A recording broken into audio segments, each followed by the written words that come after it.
اللهم صل وسلم وبارك على نبينا محمد وعلى آله وصحبه كما صليت وباركت على سيدنا إنك حميد مجيد. نحمده ونصلي على رسوله الكريم ونعوذ بالله من شرور أنفسنا ومن سيئات أعمالنا من يهده الله فلا مضل له ومن يضلل فلا هادي له ونشهد أن لا إله إلا الله وحده لا شريك له ونشهد أن محمدا عبده ورسوله. أما بعد فأعوذ بالله من الشيطان الرجيم بسم الله الرحمن الرحيم. يا أيها الذين آمنوا لا تلهكم أموالكم ولا أولادكم عن ذكر الله ومن يفعل ذلك فأولئك هم الخاسرون. وأنفقوا مما رزقناكم من قبل أن يأتي أحدكم الموت فيقول ربي لولا أخرتني إلى أجل قريب فأصدق وأكن من الصالحين. صدق الله العلي العظيم وصدق رسوله الكريم ونحن على ذلك من الشاهدين والشاكرين والحمد لله رب العالمين. ایک بار درود شریف پڑھا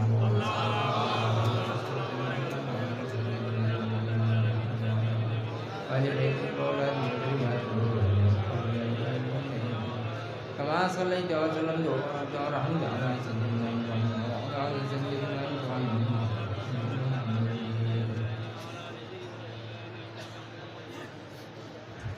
محترم و معزز علماء کرام و معزز سامعین حضرات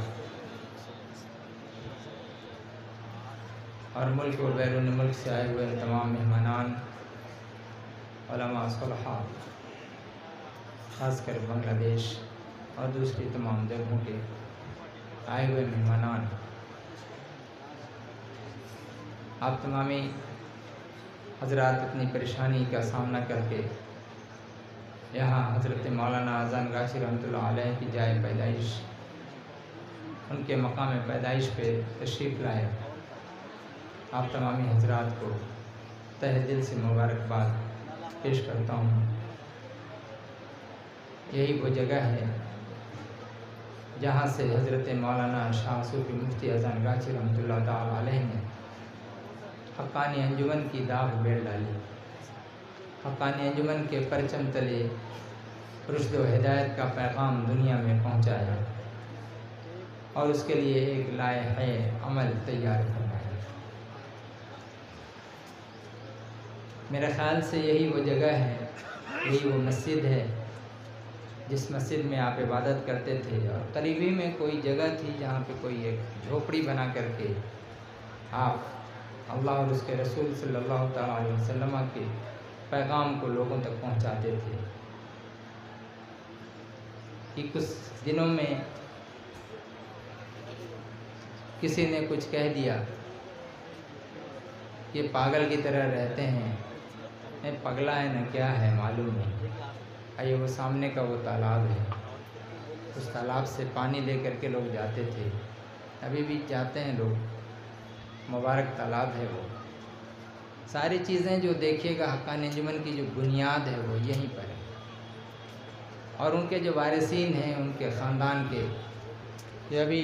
حضرت مولانا یہاں پر موجود ہیں، ہمارے بزرگ ہیں. ایک یادگار کم سے کم ہم لوگ کے سامنے میں ہے، جس نے کہہ دیا کہ پگلا، کہہ دیا ارے ہم ہی پاگلا کہ تو ہی پاگلا، بس ہو گیا اس کا کلیان. وہ زبان کیا تھی؟ وہ زبان سیفی زبان کہلاتی ہے. جب اولیاء اللہ کے ذکر میں جب مگن ہو جاتے ہیں، اپنے ظاہر و باطن کو پاک کر لیتے ہیں اور اچھی طرح سے اپنی زبان کو دھل لیتے ہیں اور اللہ کی یاد میں، اس کے ذکر میں، فکر میں تن من دھن کو سونپ دیتے ہیں، لگا دیتے ہیں، پھر اللہ تبارک و تعالیٰ ان کی زبان ہو جاتا ہے، اللہ تبارک و تعالیٰ ان کی آنکھ ہو جاتا ہے، اللہ تبارک و تعالیٰ ان کا ہاتھ ہو جاتا ہے، اللہ تبارک و تعالیٰ ان کا پیر ہو جاتا ہے. تو جب ایسا ہو جاتا ہے تو اللہ تبارک و تعالیٰ کا خاص فیضان ان پر ہوتا ہے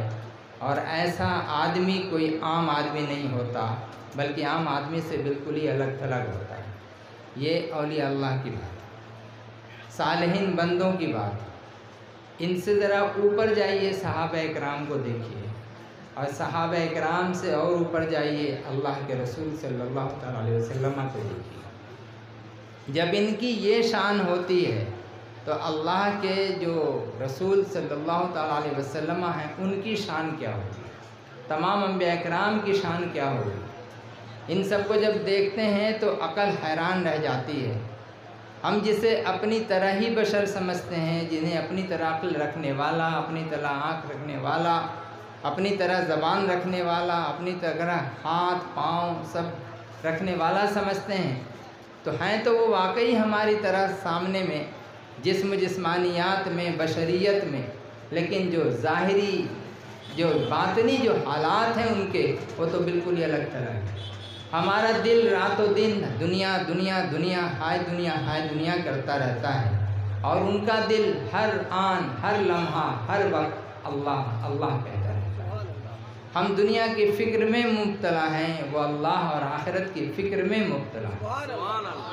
دونوں کا زمین و آسمان کا فرق ہو جاتا ہے۔ ہم کسی چیز کو دیکھتے ہیں اپنی عقل سے سمجھتے ہیں، وہ کسی چیز کو سمجھتے ہیں تو آخرت کی نظر سے سمجھتے ہیں۔ ہم کسی چیز کو دیکھتے ہیں کہ دنیاوی نقطۂ نگاہ سے اسے ہم ناپتے ہیں، اور وہ جب کسی چیز کو دیکھتے ہیں تو آخرت اور اللہ اور اس کے رسول علیہ الصلوۃ والسلام کے بتائے ہوئے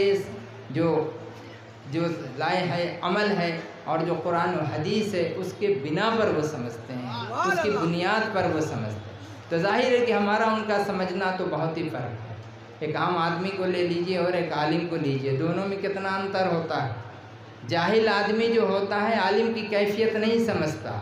جو پڑھا لکھا آدمی جو نہیں ہوتا وہ پڑھے لکھے لوگوں کی کیفیت نہیں سمجھتا، لیکن جو پڑھا لکھا آدمی ہوتا ہے وہ ان پڑھوں کی، جو لکھے پڑھے لوگ نہیں ہیں، ان کی کیفیت سمجھتا ہے۔ سمجھ رہے ہیں؟ اسی طرح جو عام مومن ہیں وہ مومن اولیاء اللہ کی کیفیت کو، ان کی باتوں کو نہیں سمجھتا، لیکن اولیاء اللہ عام مومن کی باتوں کو سمجھتے ہیں۔ اسی طرح سے یہ تمام اولیاء اللہ اور مومنین مومنات جتنے بھی ہیں، یہ سب صحابہ اکرام کی اور اللہ اور اس کے رسول صلی اللہ علیہ وسلم کی باتوں کو نہیں سمجھتے، ان کے حالات کو، کیفیات کو نہیں سمجھتے، لیکن وہ لوگ ان کو سمجھتے ہیں کہ یہ کیا چاہ رہا ہے، کیا چاہتا ہے، کیا مانگتا ہے۔ یہ شب برات کا مہینہ چل رہا ہے، شعبان المعظم کا۔ ظاہر ہے کہ اس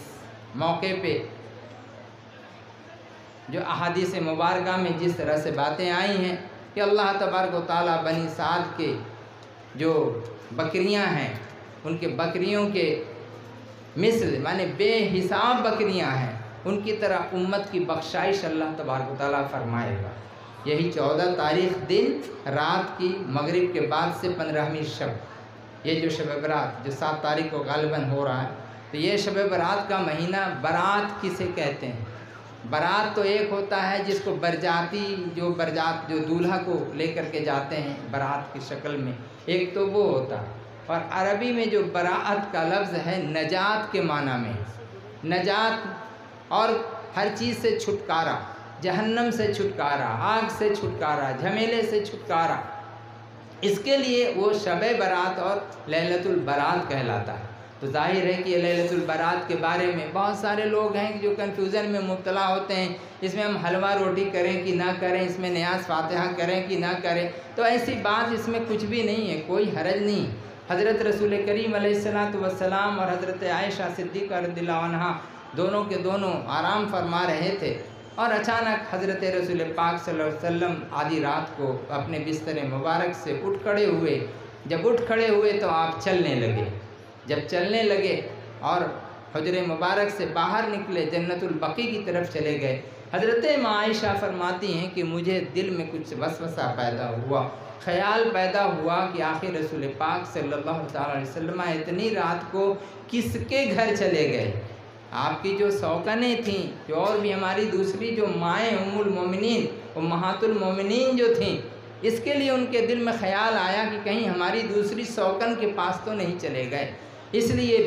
بڑی جلدی میں یہ نکلی، یا نکل کر کے جب رخ کیا پہلے تو جنت البقیع کی طرف، جب دیکھا تو رسول پاک صلی اللہ تعالیٰ علیہ وسلم جنت البقیع جو قبرستان ہے جہاں پہ صحابہ کرام اور دوسرے بڑے بڑے جو وہاں پر اجلہ صحابی ہیں وہ سب وہاں مدفون ہیں۔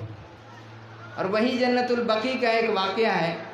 اسی جنت البقیع میں تھوڑا سا وہاں سے ہٹ کر کے کہ ایک ہمارے پیر بھائی جو مولانا زرگاچی رحمۃ اللہ علیہ کے جو دور کے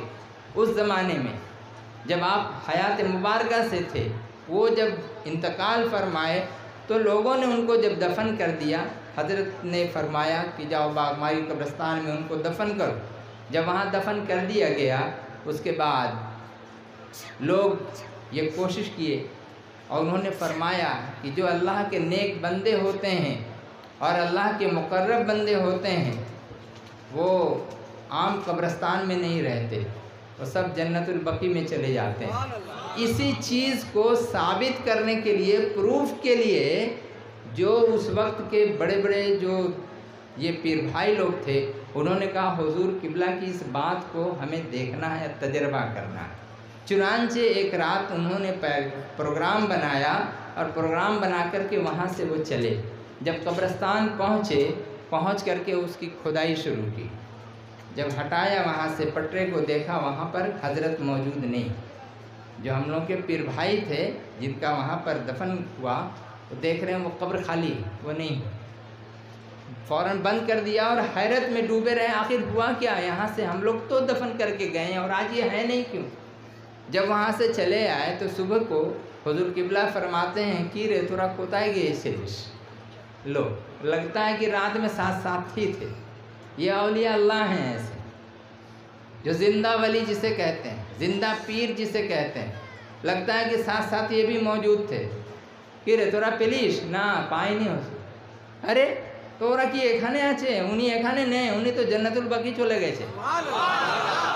ایسا بھی ہوتا ہے، جو نیک بندے ایسے ہوتے ہیں کہ جن کا اللہ تبارک و تعالیٰ درجہ بہت بلند کر دیتا ہے، بہت محبوب کرتا ہے،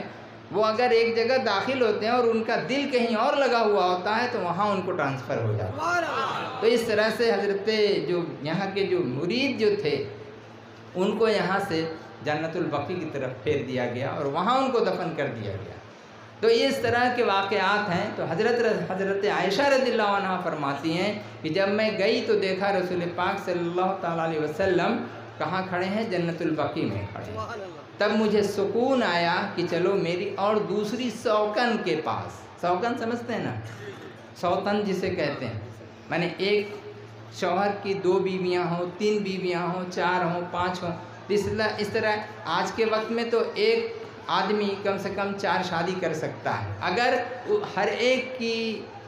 خوراک اور اس کے تمام خواہشات دینی دنیاوی سب کچھ اگر پوری کر سکتا ہے، کپڑا لتا جتنا کچھ ہے سب کچھ،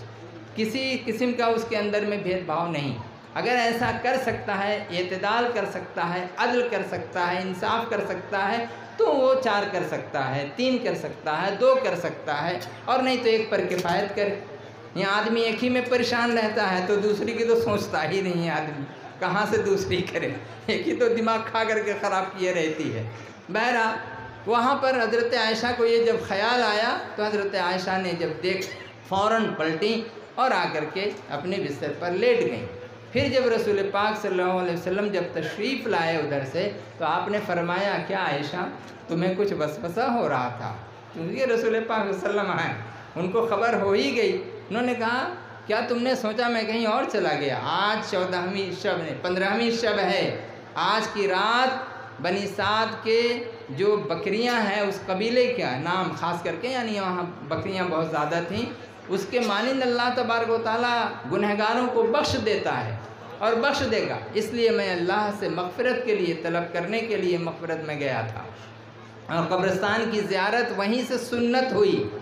وہ جو آپ گئے جنت البقیع وہ قبرستان ہے، جو حجاج اکرام گئے ہوئے ہیں وہ کم سے کم جانتے ہیں اور دیکھے ہیں، وہیں سے وہ جانا سنت ہو گئی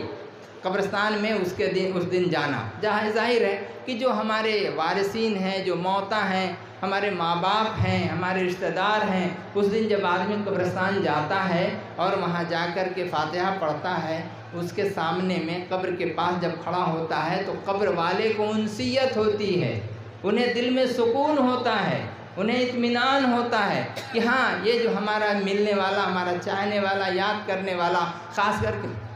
کر کے ان کے جو بچے ہوتے ہیں یا ان کے بھائی ہوتے ہیں، ان کو جب دیکھتے ہیں تو دیکھ کے ان کو سکون ملتا ہے، اور اس سے وہ ان کو جب سلام کیا جاتا ہے، ان کے لیے فاتحہ پڑھی جاتی ہے، پھر ادھر سے ان کا بھی بدلہ وعلیکم السلام ملتا ہے۔ آپ کسی بھی مزار کو دیکھیے، مولانا زن غاچی رحمۃ اللہ علیہ کے مزار کو دیکھیے، ہم لوگ جاتے ہیں ادب و احترام کے ساتھ سلام کرتے ہیں، جواب سنتے ہیں کیا؟ نہیں۔ جب نہیں سنتے ہیں تو فوراً اگر کوئی بدعقل انسان کہہ دے گی تو سلام تو کیا، جواب آیا کہاں؟ جواب تو ملا ہی نہیں۔ اسی طرح سے حضرت اورنگزیب رحمۃ اللہ تعالیٰ علیہ، جو یہاں کے بادشاہ جو رہے ہیں ہندوستان کے، ان کے بارے میں یہ مشہور ہے کہ وہ گئے تھے اجمیر شریف گئے، وہاں جا کر کے سلام کیا، جواب نہیں ملا، پھر سلام کیا، جواب نہیں ملا، پھر سلام کیا، جواب نہیں، 3 مرتبہ سلام کیا، 3 کوڑا کھینچ دیا مزار پر، 3 بار مارا، اس کے بعد جواب آ رہا وعلیکم السلام اورنگزیب ضدی کے لفظ سے جواب آتا ہے۔ بھلے پہلی بار سلام کیا میں کہیں اور تھا، دوسری بار سلام کیا کہیں اور تھا، وہاں کہاں تھا؟ روحانیت میں، یا تو اللہ کے عرش کے نیچے یا رسول پاک صلی اللہ علیہ وسلم کے پاس، وہاں تیسری مرتبہ جب سلام کیا میں یہاں موجود، تمہارے سلام کا جواب دینے کے لیے۔ تو یہ اس وقت کے جو بادشاہ لوگ تھے، اتنے روشن دل لوگ ہوتے تھے، اتنے روحانیت والے لوگ ہوتے تھے، ان کا یہ حال ہے، تو پھر میں جواب کیسے دیتا اور کیسے تم سنتے؟ اس کے بعد ہی انہوں نے فوراً توبہ کیا کہ نہیں، یہ جو چیز ہے، یہ حالات انہوں نے ہی لکھا، فتاوی عالمگیری جسے فتاوی ہندیہ کہتے ہیں، انہی کا ہے، انہوں نے اپنے کمپائل کروایا، اتنی موٹی کتاب تقریباً 7 یا 8 والیوم میں ہے، اور آج سے لوگ فتاوے لیتے ہیں، یہ ان کا بہت بڑا کرم ہے اور بہت بڑا احسان ہے اس ملک کے اوپر میں، اور تمام یہ امت مسلمہ کے اوپر میں۔ جب بھی کچھ مسئلہ ہوتا ہے لوگ وہاں سے تلاش کرتے ہیں، دیکھتے ہیں۔ بہرحال حضرت رسول پاک صلی اللہ علیہ وسلم نے جب یہ فرمایا اور بتایا کہ یہ شعبان کی ہے 15ویں شب ہے، اس میں دعا کرو، چونکہ اللہ تبارک و تعالیٰ آسمان دنیا پر مغرب کے بعد سے ہی اتر آتا ہے، مغرب کے بعد سے ہی اتر آتا ہے، اور اتر کر کے آواز دیتا ہے کوئی بیمار جو مجھ سے شفا طلب کرے میں اسے شفا دے دوں، ہے کوئی تنگ دست پریشان حال کی جو مجھ سے دولت طلب کرے یعنی روزی طلب کرے میں اسے روزی دے دوں، ہے کوئی ایسا، ہے کوئی ویسا، اس طرح سے وہ آدھی رات سے زیادہ تک اللہ تبارک و تعالیٰ یعنی صبح کے فجر تک وہ آواز دیتا رہتا ہے۔ اب اس وقت میں جو لوگ کی فائدہ اٹھاتے ہیں اور اس وقت تک جو لوگ کی اللہ کی عبادت میں لگے رہتے ہیں، تو ان کا کیا ہے کہ اللہ تبارک و تعالیٰ ان کی سنتا ہے اور ان کی دعاؤں کو قبول کرتا ہے۔ اس وقت میں ہم لوگ کو حکم ہے کہ اسکول پڑھیں، ہم لوگ قرآن پاک کی تلاوت کریں اور اس کے ساتھ مغفرت کریں اور فاتحہ پڑھیں۔ اور یہاں دوسرا ایک گروپ کیا ہو جاتا ہے، وہ یہ ہو جاتا ہے کہ نہیں، اس کے ساتھ ساتھ کیا کرتے ہیں لوگ، پٹاخہ چھوڑتے ہیں، جو پٹاخہ چھوڑنا پیسے کو برباد کرنا ہے، اور پھلجھڑیاں ہیں، یہ ساری چیزیں ہیں جو بالکل ناجائز و حرام ہیں۔ لیکن ان تمام ناجائز و حرام کے ساتھ میں ایک جو جائز اور حلال چیز ہے، جو کھانا پکایا، حلوہ بنایا، روٹی بنایا اور بنا کر کے اس کی فاتحہ کی، غریبوں میں تقسیم کیا، کچھ خود بھی کھائے، کچھ جیسے یہ تبرک، ہم لوگ جیسے تبرک پکاتے ہیں، تبرک پکا کر کے خود بھی کھاتے ہیں، دوسروں کھلاتے ہیں، سبوں کو، عام خاص غریب امیر جتنے سبھی لوگ کھاتے ہیں، وہ ایک تبرک ہو گیا۔ اس لیے وہ تبرک بھی اس طرح سے اس رات میں تقسیم کریں اور غریبوں کو، ظاہر ہے کہ ہم لوگ دیکھتے ہیں شہر میں بہت سارے غریب لوگ آتے ہیں، کتنے سارے لوگ اس میں خیرات، زکوٰۃ، یہ ساری چیزیں ان کے ساتھ میں ہوتی ہیں، سبھی لوگ اس سے فائدہ اٹھاتے ہیں۔ تو جتنا زیادہ صدقہ، خیرات، زکوٰۃ، ان سب چیزوں کا دین لین، یہ شب برات کا مہینہ، اور اس مہینے میں رسول کریم علیہ الصلوۃ والسلام روزہ کثرت سے رکھا کرتے تھے، اور اس طرح رکھتے تھے، حضرت عائشہ صدیقہ رضی اللہ عنہا فرماتی ہیں کہ ایسا رکھتے تھے کہ لگتا تھا کہ اب روزہ آپ چھوڑیں گے ہی نہیں، اور پھر کبھی روزہ چھوڑ دیتے تھے تو ایسا لگتا تھا کہ اب کبھی روزہ رکھیں گے ہی نہیں۔ لیکن یہاں ہم لوگ کے دربار میں کیا ہے کہ مرشد کی طرف سے یہ حکم ہے کہ اخیر کا، شعبان کا جو آخر ہے، 27، 28، 29 یا 28، 29، 30، کم سے کم 3 روزے، اس کے بارے میں حفیظ قبلہ رحمۃ اللہ علیہ فرماتے تھے کہ رسول پاک صلی اللہ تعالیٰ علیہ وسلم 3 ماہ کنٹینیوسلی روزہ رکھتے ہیں، 3 মাস রাখতেন, আমরা কি 3টাও রোজা রাখতে পারবো না? হুজুর কিবলা